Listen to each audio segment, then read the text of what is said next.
So in the previous lecture we studied about what?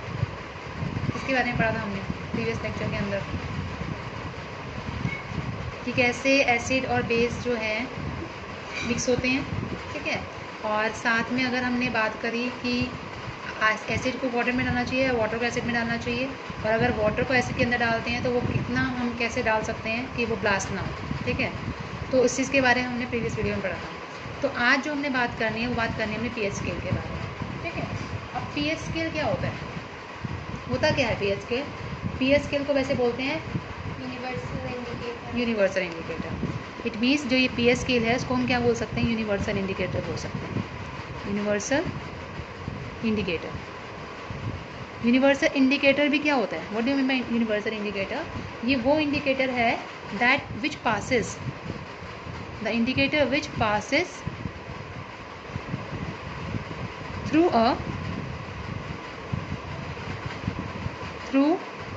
a series of color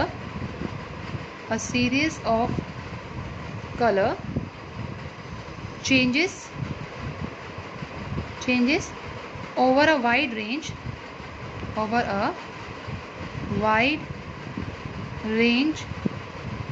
of H3O positive ion concentration। कभी आपने pH paper देखा हो तो pH paper में बहुत सारे कलर्स लाई करते हैं, ठीक है। और उसमें क्या होता है, बहुत सारी नंबरिंग होती है, वो नंबरिंग होती है 0 से लेकर 14 तक, ओके।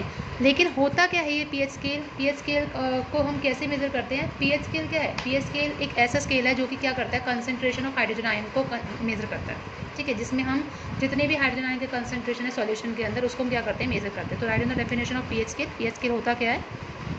पीएच स्केल होता क्या है बेटा? It is a scale for measuring hydrogen ions. It is the scale for measuring hydrogen ions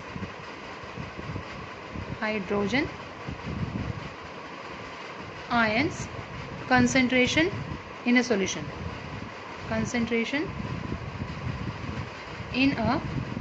solution, यानी कि सॉल्यूशन में कितने हाइड्रोजन आयन कंसंट्रेशन है उसको हम क्या बोलते हैं, उसका पीएच स्केल बोलते हैं, ठीक है। पीएच स्केल में आपके पास 0 से लेकर पहले 7 में आता है, फिर उसके बाद 14 आता है, ठीक है। 0 से जो 2 होगा, अगर आपकी नंबरिंग 0 से 2, तो वो उसका नेचर कैसा होगा, strongly acidic, yes, strongly acidic. अगर हम बात करें 2 से लेकर 4 तक की, तो वो होता है आपका मॉडरेटली एसिडिक,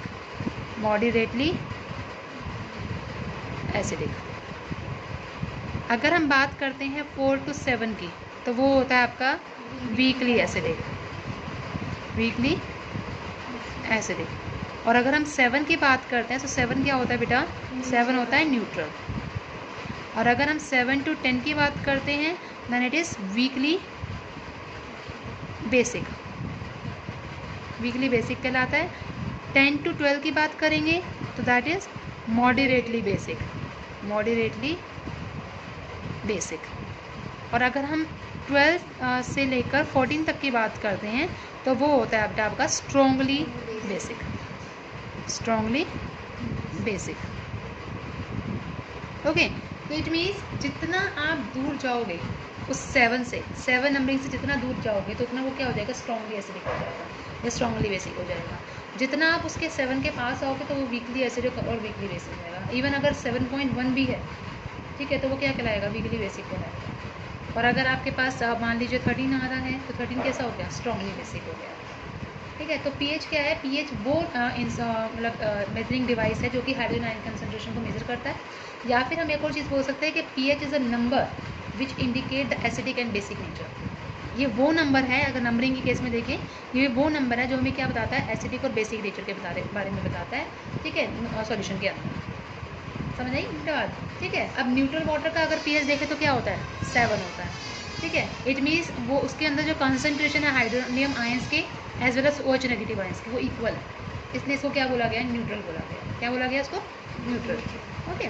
अगर उसके बारे में बात करते हैं स्ट्रेंथ के बारे में, एसिडिक और बेसिक के स्ट्रेंथ के बारे में, तो अभी मैंने आपको बताया कि एसिडिक का जो स्ट्रेंथ है वो मैक्सिमम कब होगा, जहाँ पर उसके H पॉजिटिव आइंस मैक्सिमम होंगे। और H पॉजिटिव आइंस कहाँ पे मैक्सिमम आपके 0 से 2, ठीक है। 2 to 4 तो मॉडरेटली होगी ना, मैक्सिमम कहाँ है H पॉजिटिव आइंस, एसिडिक कहाँ लाई करेगा 0 से 2, ऐसी OH नेगेटिव आइंस कहाँ लाई करेगा मैक्सिमम 12 से 14। तो ये आपका क्या होगा, this is known as your pH. अब पीएच में आपके पास क्या आता है, एक आपको एक्टिविटी भी गिवन है, अगर आप देखिए एक्टिविटी नंबर 2.11, ठीक है, एक्टिविटी नंबर आपकी है 2.11। देखिए एक्टिविटी आती है आपकी 2.11। एक्टिविटी नंबर 2.11 में क्या बोल रखा है, test the pH solution given in the table 2.2। आपके पास जो टेबल गिवन है आप देख भी सकते हैं, ठीक है। आपको क्या करनी है, उसकी पीएच वैल्यू लेनी है। उसमें सॉल्यूशंस दे रखे हैं आपको पीएच के, एक दे रखा है आपको सलाइवा, सेकंड दे रखा है ये है बिफोर मील, सेकंड है saliva that is after meal, third है आपके पास लेमन जूस, फोर्थ है आपके पास कलरलेस एरेटेड ड्रिंक, ओके। उसके बाद आता है आपका carrot juice, then coffee, then tomato juice, then tap water, and the last second is 1 mole of NaOH and 1 mole of HCl। ये आपको दे रखा है, ठीक है। आपको क्या करना है, इनका पीएच वैल्यू को क्या करना है, टेस्टिंग करनी है, ऑब्जर्वेशन रिकॉर्ड करनी है इन चीज़ों के, इसमें इनका नेचर कैसा होगा वो बताना है और ऑब्जर्वेशन क्या होगी बताना है। तो इस केस में हमेशा याद रखिएगा, जब आपको सलाइवा बिफोर मील आप वो करोगे और पीएच पेपर का यूज़ करोगे, तो पीएच पेपर का कलर कैसा होना चाहिए, लाइट ग्रीन। कैसा कलर होना चाहिए, light green, okay. After meal जो होना चाहिए that is your pale yellow. कैसा होना चाहिए, pale yellow, okay. Lemon juice जो होता है अगर आप उससे करोगे तो वो हो जाएगा पिंक रेडिश पिंक कलर का हो जाएगा, ठीक है। अगर कलरलेस एरेटेड ड्रिंक के बारे में बात करते हैं तो वो होता है पेल येलो। कैरेट जूस के बारे में बात करते हैं तो कैरेट जूस होता है बेटा light orange. Coffee orange yellow, brown नहीं होती है, पर पीएच के केस में अगर आप करोगे then it becomes orange yellow. हाँ मुझे पता है कि आपको कॉफ़ी पीने का मन कर रहा है, ठीक है, orange yellow. After that tomato juice जो है वो क्या होता है, dark orange. Similarly tap water के लिए जो आप करोगे तो वो कैसे कलर का होगा, ग्रीन कलर का होगा, ठीक है। 1 मोल ऑफ NaOH जो है वो डार्क ब्लू भी हो सकता है और वॉयलेट कलर भी हो सकता है, डार्क ब्लू और violet. And the last is HCl जो रहेगा वो कैसे कलर का रहेगा बेटा, रेड कलर का, ठीक है। तो अप्रोप्रिएट जो इसकी पीएच वैल्यू होती है वो आपकी ये बुक में गिवन नहीं है, लेकिन आप लिख लीजिए। अप्रोप्रिएट जो इसकी पीएच वैल्यू होती है लाइट ग्रीन के लिए होती है दैट इज 7.4, पेल येलो के लिए होती है आपके पास 5.8, पिंक रेड के लिए होती है 2.5, पेल येलो के लिए होती है 6, light orange 4, orange yellow 5, dark orange 4.1, green के लिए होती है बेटा 7, 13 to 14 आती है आपके पास डार्क ब्लू के लिए, और रेड आती है आपके पास 1 के लिए।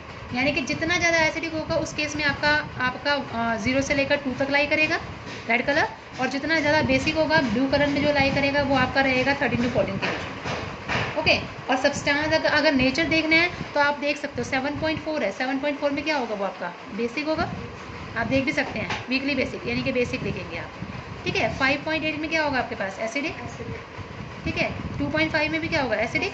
6 में भी क्या होगा, एसिडिक। 4 में भी क्या होगा, एसिडिक। 5 में भी क्या होगा, एसिडिक।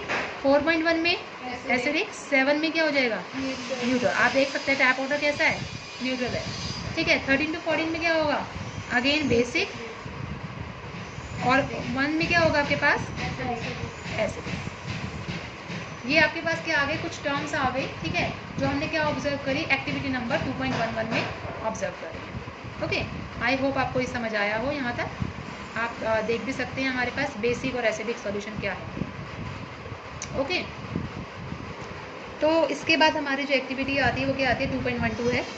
2.12 में क्या दे रखा है, इसने कहा put about 2 gram soil in a test tube. एक टेस्ट ट्यूब ली, ठीक है, उसके अंदर हमने क्या लिया, 2 ग्राम सॉयल ले लिया। 2 ग्राम सॉयल किसके अंदर लिया हमने, टेस्ट ट्यूब के अंदर डाल दिया, ओके। और उसके अंदर क्या ऐड कर दिया हमने, 5 ml वाटर ऐड कर दिया, MlH2। उसके कंटेंट को जब हम उसके अंदर मिक्स करेंगे तो उसको क्या करेंगे, शेक करेंगे। अब उसको क्या करेंगे, उसके कंटेंट को आप फिल्टर कर देंगे और उस फिल्टर कंटेंट को आप कलेक्ट करके फिल्ट्रेट निकाल लेंगे, मतलब सॉइल अलग निकल जाएगा और वाटर अलग हो जाएगा। अब आपने क्या करना है, उस फिल्ट्रेट का पीएच निकालना है। उस फिल्ट्रेट का क्या करना है, आपने पीएच निकालना है। अब वो कैसे निकालेंगे, क्या ऑब्जर्वेशन है, तो आप देखेंगे कि अगर आपने सॉइल के उसके केस में, ठीक है, और उसमें H2O के केस में आपने पीएच पेपर को उसके अंदर क्या कराया, इमर्स करवाया, डिप किया, तो अगर पीएच जो है सॉइल का नियर 7 है तभी प्लांट्स आपके वेल ग्रो कर पाएंगे, अदरवाइज नहीं ग्रो कर पाएंगे। तो पीएच 7 होना, न्यूट्रल होना आपके क्रॉप्स के लिए सबसे ज़्यादा बेनिफिशियल होता है। अदरवाइज एसिडिक और बेसिक होगा तो वो आपके सॉइल के लिए क्या होगा, नुकसानदायक होगा। तो यहाँ पे हमने ऑब्जर्वेशन क्या लिखी कि if the pH of soil is near 7, अगर 7 के नियर है, प्लांट्स विल ग्रो वेल, वो क्या करेंगे, अच्छे तरीके से ग्रो कर जाएंगे, ठीक है। तो ये आपकी क्या आती है, एक्टिविटी नंबर 2.12। इसमें कोई प्रॉब्लम, ओके। अब उसके बाद जो आपके पास आता है वो क्या है बेटा, कि एसिड रेन क्या होती है, क्योंकि पीएच से ही एसिड रेन का पता चलता है। एसिड रेन क्या होती है, जब पीएच जो है रेन वाटर का वो क्या होता है, लेस देन 5.6 होता है, ठीक है। क्या बोल रही हूँ, रेन वाटर का पीएच अगर लेस देन 5.6 हो जाएगा तो उसको क्या बोलेंगे, एसिड वाटर बोलेंगे, एसिड रेन बोलेंगे। और ये जो एसिड रेन है ये क्या होगी, रिवर्स में फ्लो करेगी। जब ये रिवर में फ्लो करेगी इट मीन्स एक्वेटिक एनिमल्स और प्लांट्स जो हैं, ठीक है, वो क्या कर हो जाएंगे, उससे इफेक्ट होंगे, ठीक है। इवन क्या कहते हैं, it is difficult for them to survive. तो पीएच जो है 5.6 से कम नहीं होना चाहिए, ठीक है। 7 तक रहेगा तो ही सर्वाइवल उसका उनका पॉसिबल है, अदरवाइज नहीं है पॉसिबल, ठीक है। तो इसके कुछ इंपॉर्टेंस है पीएच के एवरीडे लाइफ में, वो क्या है, जरा नोट डाउन करिए आप। Importance of pH in day to day life या in everyday life. Importance of pH in everyday life, everyday life, sorry life आएगा यहाँ पे, ठीक है। अब इसका पहला इंपॉर्टेंस क्या है आपके पास, are plants and animals pH sensitive. क्या एनिमल्स और प्लांट पीएच सेंसिटिव हैं, सेंसिटिव, ठीक है। ये आपके से क्वेश्चन पूछ रखा है कि क्या प्लांट्स और एनिमल्स पीएच सेंसिटिव हैं, ठीक है। हो सकते हैं, बिल्कुल हो सकते हैं, क्योंकि इसने क्या बोला कि हमारी बॉडी जो है वो वर्क करती है कितने रेंज पर, 7 to 7.8 पे रेंज पर हमारी बॉडी जो है वर्क करती है, 7 to 7.8। तो जितने भी लिविंग ऑर्गेनिजम्स हैं वो सर्वाइव करते हैं इसी नैरो रेंज के बीच में, जब पीएच चेंज होगा 7 to 7.8, ठीक है। तो जब पीएच जो है रेन वाटर का वो लेस देन होगा किससे, इस 5.6 से, उसको क्या बोलेंगे, एसिड रेन बोलेंगे। और जब ये एसिड रेन जो है रिवर्स में फ्लो करेगा उस रिवर वाटर की पीएच वैल्यू को क्या कर देगा, कम कर देगा, जो कि पहले से ऑलरेडी ज़्यादा थी। अब जैसे ही इसके अंदर जाएगा, एसिडिक है, ठीक है, ये एसिडिक जब उसके अंदर जाएगा तो क्या कर देगा, उसके पीएच लेवल को कम कर देगा। तो जिसकी वजह से जो सर्वाइवल है एक्वेटिक लाइफ के अंदर इन सच रिवर्स, वो क्या हो जाएगी, डिफिकल्टी हो जाएगी। तो इसलिए बोला है कि प्लांट्स और एनिमल्स भी क्या होते हैं, पीएच सेंसिटिव होते हैं, ठीक है। क्योंकि एसिड रेन का अगर हम एग्जांपल ले रहे हैं तो वो लेस देन 5.6 है, जैसे ही वो रिवर के अंदर जाएगा वो क्या करेगा, हमारे प्लांट्स और एनिमल्स को इफेक्ट कर देगा, ठीक है। और उसके लेवल को क्या कर देगा, कम कर देगा पीएच के लेवल को। और जैसे ही वो उसका पीएच का लेवल कम हो जाएगा वैसे ही क्या होगा, डिफिकल्ट हो जाएगा उनके लिए सर्वाइव करना वहाँ पे, ठीक है। सेकेंड केस में आपको क्या बोल रखा है, सेकेंड पार्ट में, what is the pH of soil, pH of soil in your backyard. कभी करा है कैलकुलेट, इन योर बैकयार्ड, अपने बैकयार्ड में कभी देखना करके, आपके बैकयार्ड में सॉइल की जो पीएच वैल्यू कितनी है, ठीक है। क्या वो वाकई में प्लांट को ग्रो कर पाएगा या नहीं कर पाएगा, आपको वो देखना है, ठीक है, तो इसमें क्या लेना है, हमने प्लांट्स को लेना है, ठीक है, एक पीएच रेंज पर, एक स्पेसिफिक पीएच रेंज पर जहाँ पर वो हेल्दी ग्रो करते हैं। अब इसने क्या करा, अगर हमने पीएच निकालना है उस हेल्दी ग्रोथ प्लांट का, तो हमें क्या करना पड़ेगा, अलग अलग जगह से मिट्टी लेनी पड़ेगी, सॉइल लेनी पड़ेगी, ठीक है, और साथ में हमें क्या करना पड़ेगा, उनके पीएच को क्या करना पड़ेगा, मेज़र करना पड़ेगा, जैसे कि हमने एक्टिविटी नंबर 2.12 में कहा था। अगर उसकी पीएच जो है क्या हो जाएगी, नियर 7 आ जाएगी, तभी हम प्लांट्स को ग्रो करवा पाएंगे उस लैंड पर, अदरवाइज नहीं करवा पाएंगे। तो इसलिए इसने क्या बोला कि पीएच जो है सॉइल का हमारे बैक यार्ड में कितना होना चाहिए, 7 होना चाहिए, 7 से नीचे नहीं होना चाहिए, 7 से ऊपर नहीं होना चाहिए, ठीक है। थर्ड केस आता है आपके पास, third case, pH in our digestive system, pH in our digestive system, digestive system में पीएच कितना होना चाहिए हमारा। तो इसने क्या कहा कि अगर हम अब देखें हमारे स्टमक के अंदर कौन सा वो प्रेजेंट होता है, HCl होता है, ठीक है, डाइजेशन के लिए हमारा HCl जरूरी है, और ये क्या करता है, help in digestion of food without harming the stomach, stomach को वैसे बिना हार्म करे ये क्या करता है, डाइजेस्ट करता है हमारे फूड को। लेकिन अगर HCl नहीं होगा तो क्या कहते हैं, डाइजेशन टेक प्लेस नहीं करेगी। तो इस इनडाइजेशन के दौरान जब हमारे स्टमक के अंदर एसिडिटी हो जाती है, ठीक है, वो क्या कॉज करती है, इरिटेशन और बहुत पेन कॉज करती है। तो एक सच रेमेडी क्या है इसकी, कि हमें एंटासिड का यूज़ करना चाहिए, और वो एंटासिड क्या होना चाहिए, मिल्क ऑफ मैग्नीशिया, जिसको बोलते हैं आप इनो भी बोल सकते हो आप, और उसका एक और नेम होता है मिल्क ऑफ मैग्नीशिया का, दैट इज़ मैग्नीशियम हाइड्रोक्साइड। ये कई बार पेपर में पूछा जाता है कि मिल्क ऑफ मैग्नीशिया क्या होता है, या फिर मैग्नीशियम हाइड्रोक्साइड का दूसरा नेम क्या है, क्या है आपका, milk of magnesia, milk of magnesia, ठीक है, जो कि एक माइल्ड बेस है, जो हमारे HCl के साथ रिएक्ट करके क्या कर देगा, हमारी एसिडिटी को भगा देगा बिल्कुल, ठीक है। तो ये आपका क्या हो गया, this is known as your what, pH in our digestive system, okay. अब नेक्स्ट आता है आपके पास pH change as a cause of tooth decay. Fourth आपके पास है pH change as the cause of tooth decay. कहते हैं ना डॉक्टर्स कि हमें 2 टाइम्स ब्रश करना चाहिए, ठीक है, वो क्यों बोलते हैं, क्योंकि टूथ डिके जो होता है वो हमारे पीएच स्टार्ट होता है जब हमारी पीएच वैल्यू लेस देन 5.5 होती है। कितनी होती है, लेस देन 5.5, यानी कि पीएच वैल्यू जब आपकी लेस देन 5.5 होगी तो टूथ डिके शुरू हो जाएगा। आपके टूथ इनेमल में, इनेमल जो है हमारा, जो टूथ इनेमल होता है वो किससे बना होता है, टूथ इनेमल वो बना होता है हमारा कैल्शियम फॉस्फेट से, कैल्शियम फॉस्फेट से, जो कि बहुत हार्डेस्ट सब्सटेंस होता है, ठीक है, बॉडी का, और वो डिज़ोल्व नहीं होता वाटर के अंदर। वाटर के अंदर जब डिज़ोल्व नहीं होगा तो क्या होगा, कॉरोड हो जाएगा, उसके ऊपर क्या लगने लग जाएगा, मतलब एक तरह से लेयर बनती जाएगी, इरोडेड होता जाएगा वहाँ पर, और उस केस में जो आपका पीएच है वो क्या होगा, माउथ का लेस देन 5.5 होगा। 5.5 लेस देन का मतलब क्या होगा, वो एसिडिक हो गया, और एसिडिक का मतलब क्या होगा कि जो बैक्टीरिया है हमारे माउथ के अंदर जो प्रेजेंट है वो क्या करेंगे, उसको डिग्रेड करने शुरू कर देंगे, ठीक है, उसको मतलब क्या करना शुरू कर देंगे, कुरेदना शुरू कर देंगे उसको, और वहाँ पर क्या हो जाएगा, आपकी कैविटी प्रोड्यूस हो जाएगी, क्योंकि आपके जो खाना है, खाने के अंदर क्या प्रेजेंट होता है, शुगर प्रेजेंट होता है, ठीक है, और वो शुगर जो है फूड पार्टिकल के अंदर मिक्स होकर क्या बना देगा, उसको बिल्कुल डिग्रेड कर देगा, ठीक है, मतलब डिग्रेड करने का मतलब जो बैक्टीरिया है उसको डिग्रेड कर देंगे उस शुगर फूड को, ठीक है। And the best way to prevent it, कि आपको क्या करना चाहिए, हर बार खाना खाने के बाद अपने माउथ को वॉश करना चाहिए, ठीक है, साथ में ब्रशिंग योर टीथ, ठीक है। और इसका बेस्ट वे क्या है कि अगर हमें इसको प्रिवेंट करना है तो हमें किस चीज़ का यूज़ करना पड़ेगा, टूथपेस्ट का यूज़ करना पड़ेगा, क्योंकि टूथपेस्ट अपने आप में क्या है, एक बेस है, ठीक है, वो क्या करता है, हमारे टीथ को क्लियर करता है, और एसिड के इफेक्ट को क्या करता है, न्यूट्रलाइज कर देता है, और टूथ डिके को क्या करता है, प्रिवेंट करता है।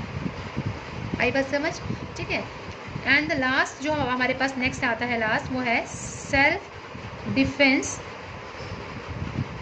By animals and plants through chemical welfare,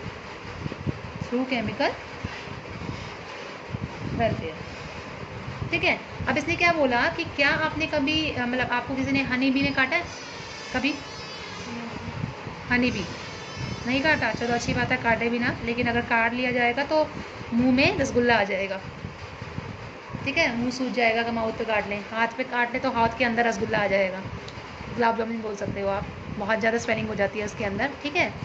तो यही चीज़ है कि जब हनी बी स्टिंग करती है, ठीक है, bee sting leaves an acid, वो क्या कर देती है जब वो स्टिंग करती है, काटती है, तो आपके बॉडी के अंदर एक एसिड को छोड़ के जाती है। उसको क्या बोलते हैं, कौन सा एसिड होता है वो, कौन सा एसिड होता है?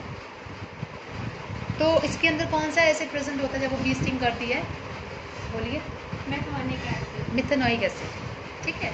तो मिथेनोइक एसिड जो है वो आपकी बॉडी के अंदर क्या करती है, छोड़ के जाती है, जो कि क्या करता है, पेन और इरिटेशन कॉज करता है। कौन सा एसिड बता रही हूँ मैं आपको?